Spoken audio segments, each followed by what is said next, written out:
DTAA last class में bilateral relief cover हो गया था, आज करेंगे unilateral relief. Okay, so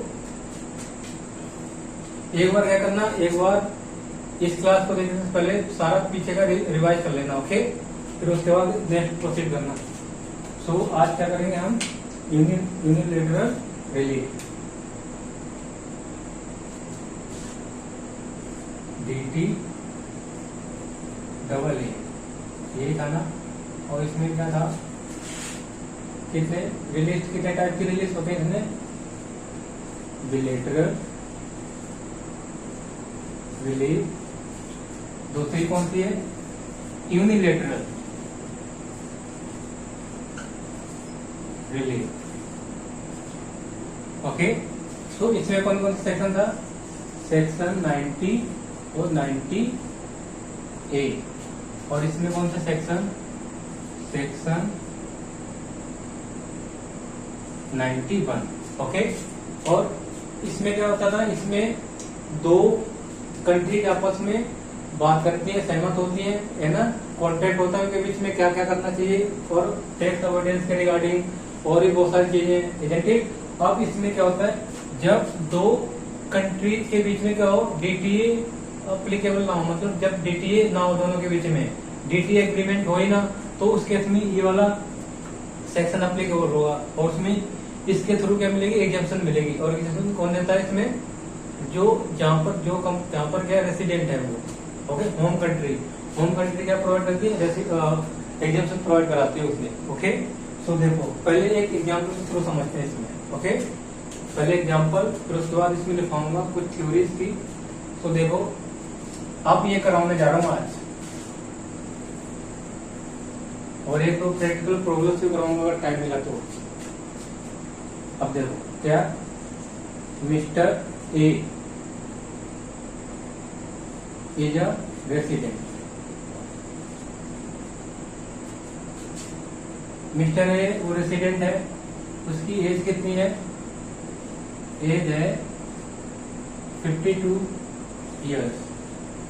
okay, mister A, इसका मतलब पता चल रहा है कि इंडिविजुअल है, और आपको टैक्स रेट, और इसमें टैक्स रेट अपडेट होने चाहिए, और क्या टैक्स रेट के अलावा सरचार्ज इंडिविजुअल में कैसे कैसे लगेगा, ये सब पता होना चाहिए आपको। ओके, तो इसकी देखो इंडियन इनकम कितनी, इसकी इंडियन इनकम है ₹7 लाख, और फॉरेन इनकम कितनी है, ₹5 लाख।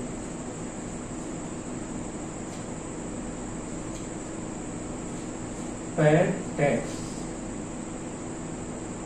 @20% on foreign income. अब क्या करना है, कैलकुलेशन ऑफ टैक्स लायबिलिटी,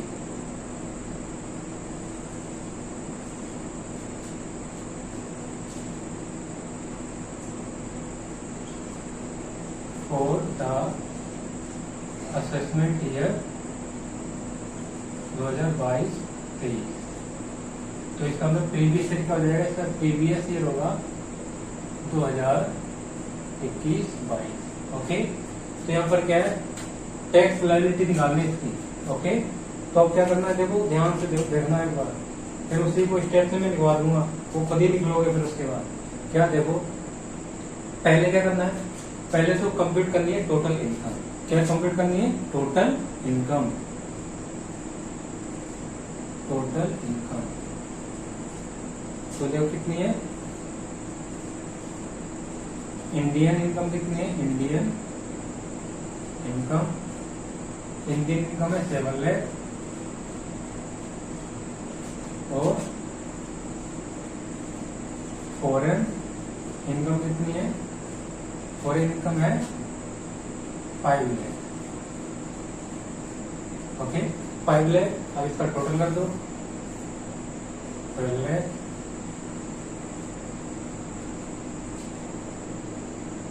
ये कौन सी इनकम है, इसे बोलते हैं ग्रोस टोटल इनकम। और इसमें से लेस क्या करते हैं, लेस करते हैं deduction under chapter 6A। Okay, इसकी डिडक्शन लेस करते हैं। यहाँ पर कोई डिडक्शन अभी गिवन नहीं है। ओके, तो कोई डिडक्शन आएंगे तो टोटल इनकम कितनी आ जाएगी, टोटल इनकम, टोटल इनकम में टैक्सेबल इनकम 12 लाख। ओके, अब इंडिविजुअल में क्या लगता है, स्लैब रेट। अब इसे अजीम करते हैं नॉर्मल वाला स्लैब रेट जो पहले से चला आ रहा है वही वाला एप्लीकेबल करेंगे। ओके, ये बस इतने क्या कि इसमें अभी नॉर्मल स्लैब रेट एप्लीकेबल है, कोई अभी जो अपडेट हुआ था वो वाला स्लैब रेट की बात नहीं कर रहा मैं। ओके, सो अब देखो क्या इसमें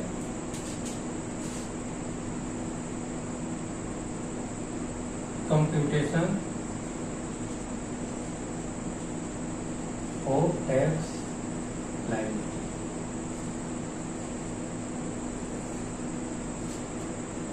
अब क्या है, इंडिविजुअल है और इसकी एज कितनी है, एज है 52।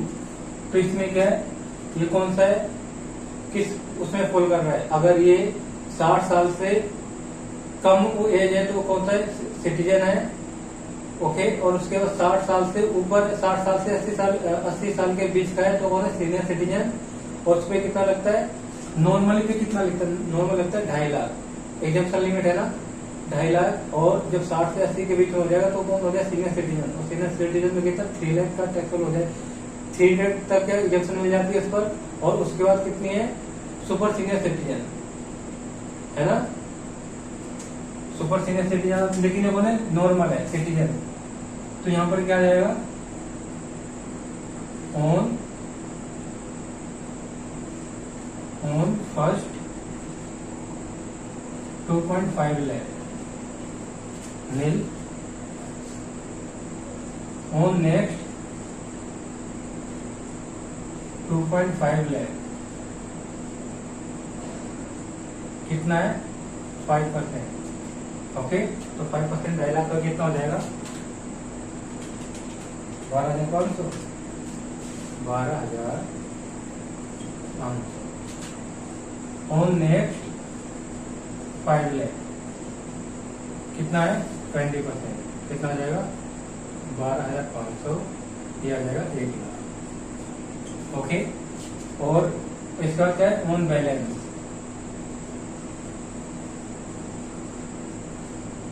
बैलेंस कितना है, देखो यहाँ पर कितना है, 2.5 लाख, 2.5, 5, 5 कितना कवर हो गया, 10 लाख। 12 लाख में से 10 लाख माइनस कर दोगे तो कितना आ जाएगा, 2 लाख आएगा, है ना। तो सिंपल 2 लाख। बैलेंस कितना बचा, 2 लाख।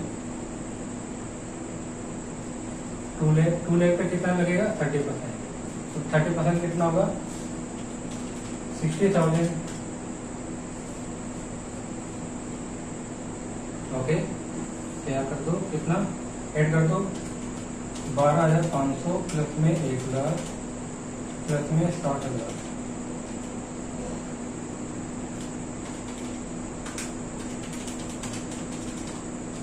कितना हो गया, 1,72,500। ओके, 1,72,500 इसमें ऐड कर देंगे, क्या ऐड करेंगे, हेल्थ एंड एजुकेशन सेस @4%। कितना ये, इसका 4% निकालोगे कितना आएगा, 6,900। ओके, 6,900 आ गया। और इसको टोटल कर दोगे तो कितना आएगा, 1,72,500, ये आ गया 1,79,400। अब इसमें, अब यहाँ पर करते हैं क्या, लेस करते हैं, लेस रिलीफ अंडर सेक्शन 91। इसको वर्किंग नोट बना के दिखाना है, working note number 1। Okay,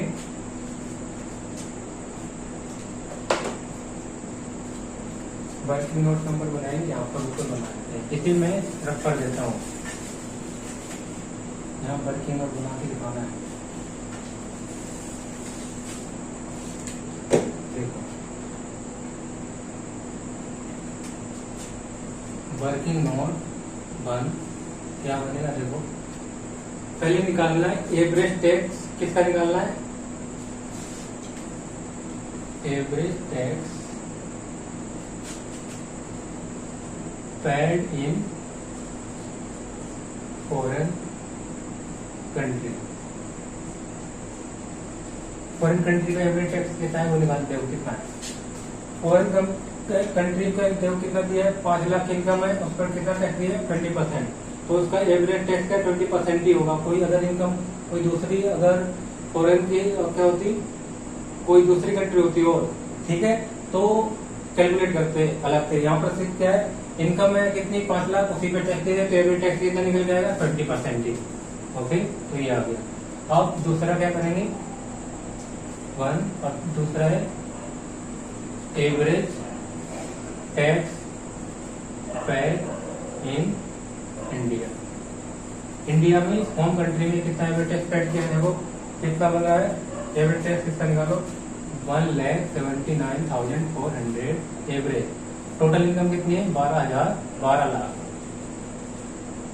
into में कर दो 100, परसेंटेज निकालना है। 1,79,400 डिवाइड बाय 12 इंटू में 100, कितना आ रहा है? 14.95%। ओके, इसका मतलब क्या है?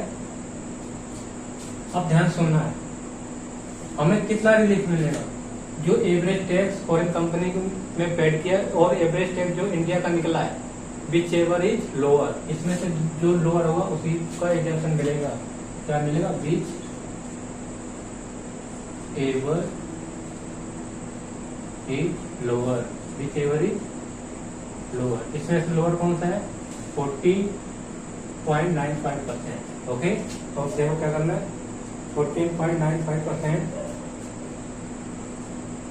5 लाख, इसका कर दो 14.95%। हमें फॉरेन की जो इनकम है उसी पे रिलीफ मिलेगी ना, तो उसी को निकालो। 5 लाख का कितना निकालना है? 14.95। दोनों कंट्री का पहले निकालना है एवरेज टैक्स, और जिसका लोअर होगा, जो लोअर होगा उसी का क्या देंगे, उतनी रिलीफ मिलेगी लोअर का। तो देखो 5 लाख का 14.95% कितना होगा? 74,750 नेट टैक्स पेबल आ जाएगा। 74,750 माइनस करो 169,400, कितना हो गया? 1,04,650। इतने का अमाउंट केवल आ रहा है। ओके, और क्या है, कुछ लोग कैसे निकालते हैं ये, देखो कैसे निकालेंगे, जैसे कैलकुलेट कर दिया, ठीक है, यहाँ सुनना, डायरेक्ट वो क्या करते हैं, टोटल टैक्स कितना होना है? 1,72,500, 1,72 नहीं, 1,79,400, 1,79,400। ओके, अब क्या करते हैं, कुछ मैंने खुद देखा इसे ऐसे करते हैं, 5 लाख, इधर 5 लाख कर दिया और इधर कर दिया कितना? 12 लाख। और जो अमाउंट आ जाएगा वो क्या है, वो रिलीफ में आ जाएगा। कितना? उतने की क्या मिल जाएगी? रिलीफ मिल जाएगी। ये 5 लाख है, जब कितना? 1,79,400 इंटू में 5 लाख डिवाइड बाय 12 लाख, 74,000 कितना आ रहा है? 74,750। ओके, मैच करेगा आंसर। ओके, आंसर मैच करेगा, लेकिन ये जब डिफिकल्ट होगा जब क्या एक से ज्यादा कंट्रीज की इनकम दी हो। अभी तो सिर्फ एक ही कंट्री की इनकम दे रखी थी, अगर एक से ज्यादा कंट्री की इनकम दे रखी होगी तो वहां पर क्या करेंगे? दिक्कत करे वहां पर।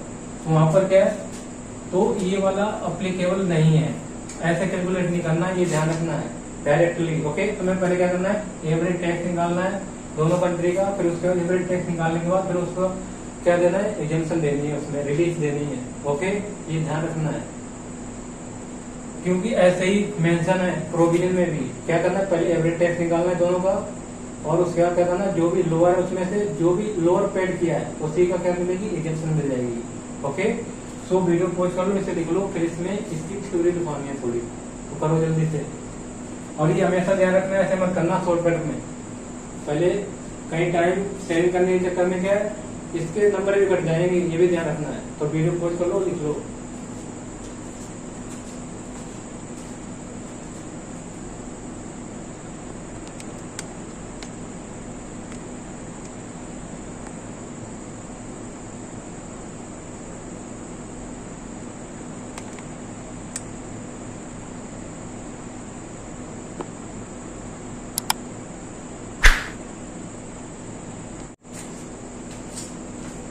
अब क्या देखो, सेक्शन 91 में कब रिलीफ मिलेगी, उसकी कुछ कंडीशंस हैं जो सेटिस्फाई करनी पड़ेंगी। ओके, तो कौन कौन सी कंडीशन है देखो।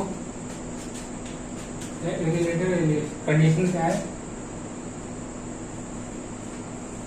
Conditions are satisfied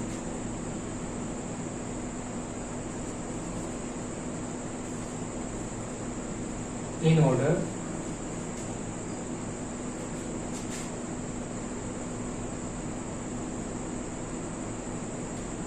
to take relief under section 91। Okay, इसकी कुछ कंडीशंस है क्या देखो। Assessee resident during the year previous year, मतलब एसएससी का होना चाहिए, रेसिडेंट होना चाहिए प्रीवियस ईयर में। ओके, और दूसरी कंडीशन क्या है, income accrue arrive in foreign country. जो एसएससी की इनकम है वो अक्रू और अराइव कहाँ पर होनी चाहिए, फॉरेन कंट्री में। तो पहली कंडीशन क्या थी, एसएससी रेसिडेंट होना चाहिए इंडिया में, और उसकी फॉरेन इनकम कहाँ पर अक्रू अराइव होनी चाहिए, फॉरेन में अक्रू अराइव होनी चाहिए, फॉरेन में उसकी इनकम। ठीक है, income is not deemed to accrue arrive in India during the previous year, और उसकी income deemed to arrive accrue और अराइव इन इंडिया नहीं होनी चाहिए प्रीवियस ईयर में। ओके, ये ध्यान रखना है। और क्या उसके बाद थर्ड में, income in question has been subjected to income tax in foreign, क्या लिखा, foreign company in hand of assessee. और क्या है, इनकम टैक्स जो क्वेश्चन में गिवन है उसमें जो इनकम फॉरेन कंपनी की गिवन है उस पर टैक्स अप्लीकेबल होना चाहिए। इट मीन देखो इसका फोर्थ वाला समझ में आ जाएगा क्या लिखा है इसमें। देखो, SSC has paid tax on the income in foreign country. Foreign country में क्या टैक्स पे होना चाहिए, उसपे जो फॉरेन कंट्री में टैक्स पे होगा तभी यहाँ पर रिलीफ मिलेगी। इसका मतलब क्या है कि फॉरेन कंट्री पे क्या टैक्स अप्लीकेबल होना चाहिए उस इनकम पर जिस पर रिलीफ वो लेना चाहता है, जिस पर उसे रिलीफ मिलेगी। ओके, तो उसपे इनकम टैक्स, उसपे क्या इनकम टैक्स अप्लीकेबल होगा, तो अप्लीकेबल होगा तो पेड भी करेगा ऑफकोर्स। ओके, उसके बाद चलेगा, no agreement for relief from double taxation between India and foreign country, और दोनों के बीच में DTAA का एग्रीमेंट नहीं होना चाहिए। ओके, जब एग्रीमेंट हो जाएगा तो वो दूसरे उसमें फुल हो जाएगी बिलेटरल रिलीफ में। ओके, उसकी जरूरत ही नहीं है फिर यहाँ पर आने की। ओके, उसके बाद करेगा, assessee shall be entitled to deduction from the Indian income tax payable, और उसे क्या है, एसएससी को इनकम टैक्स पेबल जो भी है इंडिया में उसे डिडक्शन अवेलेबल होगी। ओके, क्या लिखा, SSC shall be entitled to deduction from the Indian income tax payable, उसे यहाँ पर डिडक्शन भी मिलेगी। ओके, इनकम पर एट द एंड, क्या लिखा, at the Indian rate of tax और tax rate of foreign country whichever is lower. Average यहाँ पर एवरेज तो बढ़िया रहता है। एवरेज टैक्स होना चाहिए इंडिया का, और किसका, इंडिया का एवरेज टैक्स रेट, और किसका टैक्स रेट होना चाहिए, एवरेज होना चाहिए फॉरेन कंट्री का, और दोनों में से जो विच एवर लेस है उसी का मिलेगा रिलीफ मिलेगा, और किस पे मिलेगा, फॉरेन कंट्री की इनकम पर। ओके, सो ये 3 कंडीशन जो सेटिस्फाई करनी जरूरी है। वीडियो पॉज कर लो और लिख लो इसे भी, कवर लीजिए।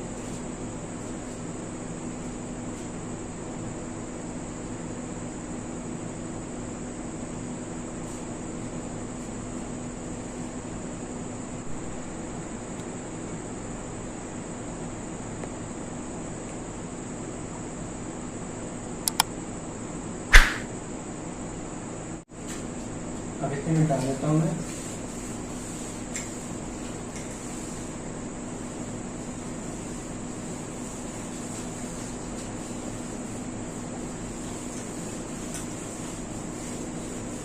अब इसमें मैं कुछ स्टेप्स लिखवाऊंगा, जैसे कैलकुलेट करना है, फिर क्या करना है। ओके,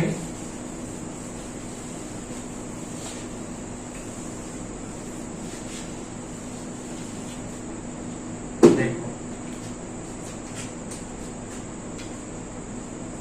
स्टेप्स क्या है। पहले क्या करना है, पहले निकालना है टोटल इनकम, और उसके बाद दूसरा क्या करना है, growth tax, growth tax. Okay, और उसके बाद क्या थर्ड में बिफोर ग्रोथ टैक्स निकाल लिया, ग्रोथ टैक्स में बिफोर क्लेमिंग और before claiming TDS, TCS, AMC, MAT, okay, but after adding surcharge and cess. Surcharge और सेस क्या, इसमें देखो क्या क्या है, कुछ भी क्लेम नहीं करना। कोई अगर TDS, TCS में ये कुछ दिया है कि उसमें क्या है, गिव है ना पहले से ऑलरेडी, तो उसे चार्ज नहीं करना है, पहले से माइनस नहीं करना है, क्लेम नहीं करना है। ओके, और उसमें ऐड कर देंगे सरचार्ज और सेस। ओके, और उसके बाद क्या है, फोर्थ में कैलकुलेट करेंगे average tax in India. Average tax in India, तो यहाँ पर क्या आएगा, total tax. Okay, total tax आ जाएगा और टोटल इनकम आ जाएगी, टोटल इनकम, और इनटू में 100 कर देंगे। ये तो क्या था ना स्टार्टिंग में, पहले जो टोटल टैक्स इंडिया के अकॉर्डिंग कैलकुलेट किया था, और टोटल इनकम की, टोटल इनकम में कौन सी इनकम आ जाएगी, इंडियन की इनकम भी हो, फॉरेन की इनकम भी आ जाएगी। ओके, तो उसका एवरेज टैक्स आ जाएगा। ओके, और उसके बाद क्या है, 5 में है average rate of tax, rate of tax करना, एवरेज रेट ऑफ टैक्स, इसे रेट ऑफ टैक्स कर देना। ओके, यहाँ पर क्या है, average rate of tax in origin country. Foreign country में जो एवरेज रेट ऑफ टैक्स है वो कैलकुलेट कर लेंगे। और उसके बाद क्या है, छठे ऑप्शन में बीच एवर इज लोअर और rate of tax above step 4 and 5, दोनों में से जो लोअर होगा उसका सेलेक्ट करेंगे। फिर उसके बाद क्या करेंगे, 7 में रिलीफ अंडर सेक्शन 91। इसमें रिलीफ किस पे कैलकुलेट करेंगे, फॉरेन इनकम, इनकम इनटू में lower average lower rate of tax, average lower rate of tax. Okay, ये है, ऐसे कैलकुलेट करना है, और जो आएगा उसको माइनस कर देंगे। फिर क्या निकल के आएगा, टैक्स पेबल। ओके, तो वीडियो को कर लो, इसे भी लिख लो, छोड़ जल्दी।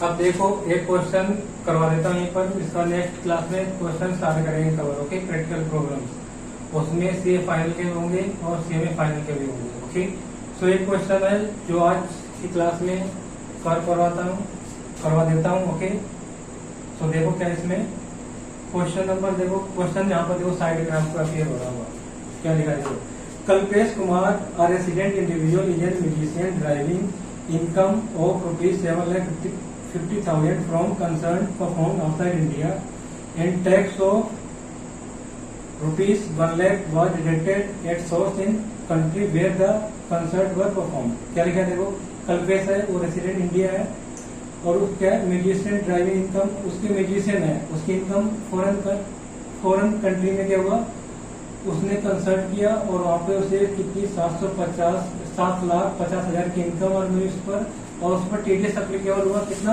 1 लाख रुपए का टीडीएस पे किया उसी कंट्री पर, जिस कंट्री से उसकी इनकम अर्न की है। ओके, उसके बाद क्या लिखा है, India does not have any double tax avoidance agreement with that country, और इंडिया का उस कंट्री के साथ कोई भी DDAA एग्रीमेंट नहीं हुआ है।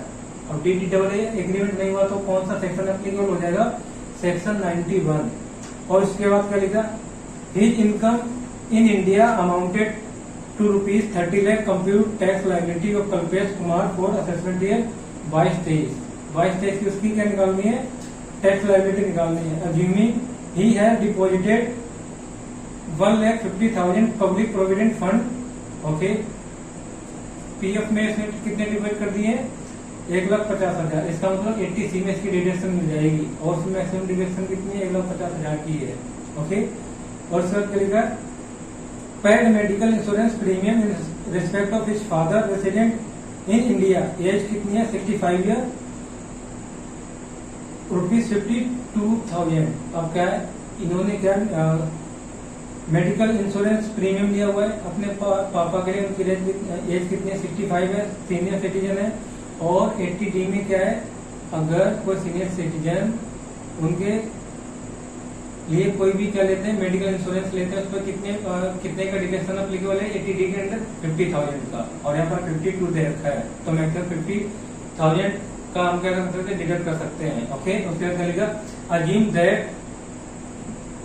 He does not opt for section 115 BAC, 115 BAC इसमें एप्लीकेबल नहीं है, तो अडोप्ट नहीं किया इसमें। ओके, तो इसमें इसके बतानी है, कंप्यूटेशन करनी है टैक्स लायबिलिटी। तो पहले क्या निकालना है, पहले कंप्यूट करना है टोटल इनकम। ओके, तो देखो कंप्यूट क्या करना है, कंप्यूटेशन और टोटल इनकम। पहले टोटल इनकम निकालेंगे और Kalpesh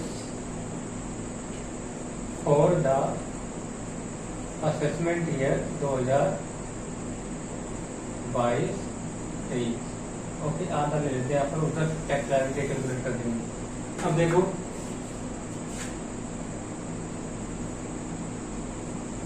income from foreign country, foreign country है। ओके, कितना है, 7,50,000 है। और उसके बाद क्या है, इनकम फ्रॉम इंडिया, इंडिया में इनकम कितनी है, 30 लाख।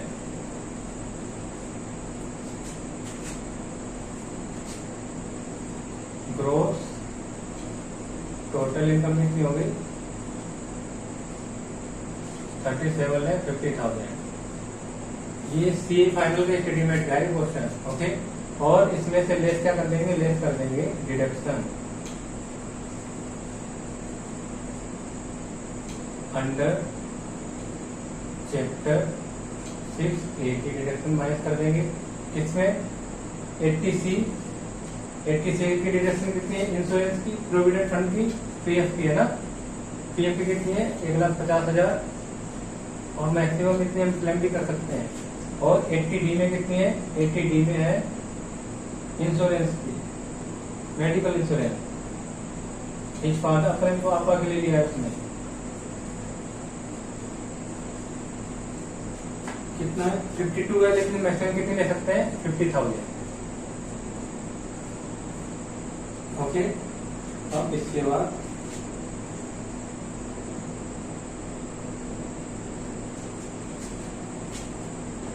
अब निकाल लो, टोटल इनकम आ जाएगी, जो भी निकल जाएगी। टोटल इनकम कितनी है?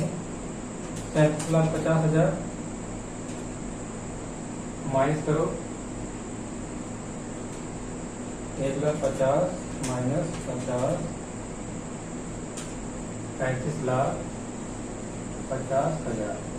ओके, 35,50,000 आ गया। अब क्या करेंगे? टोटल इनकम आ गया। अब इस पे टैक्स निकालते हैं। Tax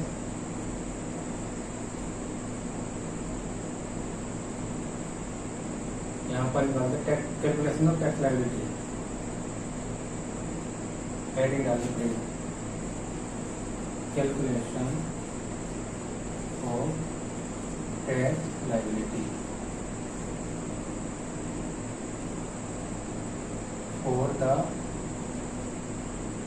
assessment year 22-23। ओके, 22-23 मार्च में लगेगा। अब देखो ऑन फर्स्ट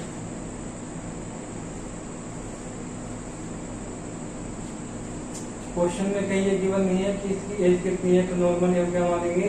नॉर्मल इसमें टैक्स रेट बिकम कर देंगे जो इसकी लिमिट है। ओके, ऑन फर्स्ट 2.5 लाख पर 2.5 लाख, इस पर क्या है? नील। ऑन नेक्स्ट 2.5 लाख, इस पर कितना है? 5%, इट मीन 12,500। और उसके बाद देता है ऑन नेक्स्ट 5 लाख, इस पर है 20%, बोले तो 1 लाख। ओके, अब बैलेंस ऑन बैलेंस, बैलेंस कितना है? देखो ये 10 लाख है और टोटल कितनी है? 35,50,000 माइनस में 10 लाख कर दो तो बैलेंस कितना बच गया? 25,50,000।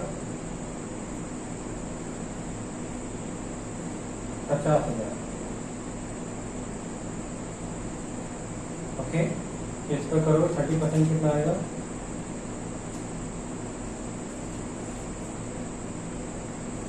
7,65,000। टोटल कितना है? 7,65,000, 1,00,000 प्लस में 12,500, क्या है? 8,70,500। ओके, अब इसमें क्या करता है? इसे यही लिख लेते हैं, इसे टोटल है। टोटल कर दिया, ये आया टोटल आया इसका। टोटल कितना है? इस साइड में लिख दो 8,77,500। अब इसमें ऐड क्या करना है? ऐड करना है हेल्थ एंड एजुकेशन सेस। यहाँ अभी उसकी जरूरत है ही नहीं, किसकी?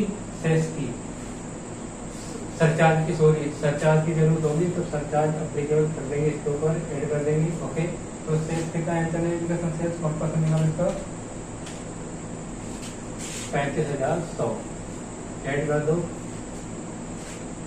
87,000, 8,70,500 प्लस में 35,100 करोगे तो कितना आ गया? 9,12,500। ओके, अब इसमें से लेस क्या करते हैं? Less relief under section 91। Okay, अब इसके लिए क्या करना है? Average tax, average rate of tax निकालना है। नोट 1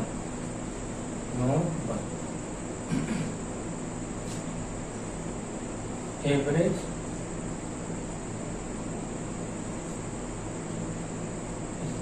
इधर कर देता हूँ 2022 और 23। ओके, तो average rate of tax in India, India में दर कितनी है? 9,12,500 और टोटल इनकम कितनी है? टोटल इनकम 35,50,000 इंटू में 100 कर दो 9,12,600 9,12,600 करोगे 35,50,000 इंटू में 100, ये आ रहा है 25.71%। और दूसरा करो average tax, rate of tax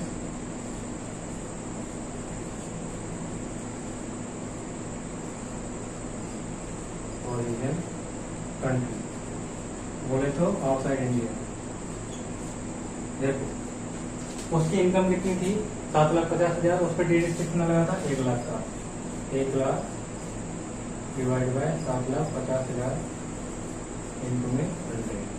अगर टैक्स रेट नहीं गिवन और टैक्स पे कर रखा है तो उसका ऐसे निकाल देंगे, टैक्स कितना पे करेगा 1 लाख डिवाइड बाय 7,50,000 इंटू में 100, तो कितना हो गया 13.33%।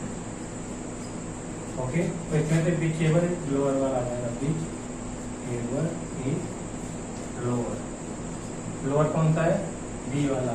तो इसकी टोटल इनकम कितनी थी उसकी फॉरेन कंपनी की, फॉरेन कंट्री से आई थी 7,50,000, उसका 13.33% करो, वो माइनस कर दो 7,50,000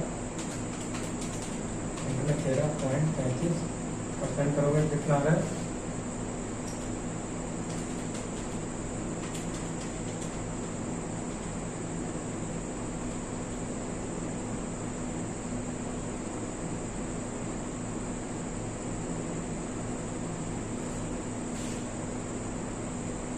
1 लाख ही आ रहा है। राउंड ऑफ कर दोगे तो 1 लाख आएगा, ठीक है 1 लाख आ रहा है तो कितना आ जाएगा पेबल टैक्स 8,12,600 का क्या है टैक्स पेबल आएगा। टैक्स पेबल कितने का आएगा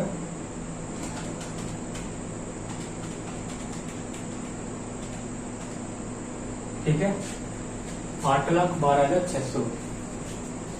इसका जब राउंड ऑफ कर दोगे इसमें 2 और लगा दो, अब निकाल दो तो 1 लाख ही आएगा, और उसका 1 लाख का कितना आ जाएगा इसको माइनस कर दो, कितना नेट टैक्स पेबल कितना लायबिलिटी बनेगी उसकी 8,12,600 कल पे इसकी लायबिलिटी बनेगी। ठीक, तो वीडियो पोस्ट करो और इसको ऐसे करना है।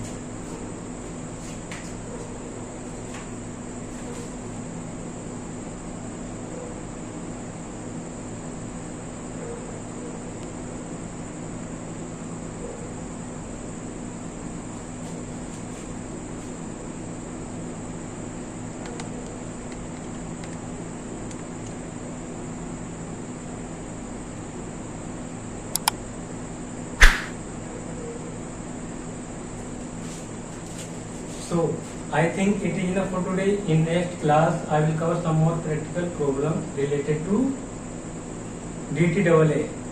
Okay, so if you like this video, do like, share and subscribe. Till then, bye bye and take care.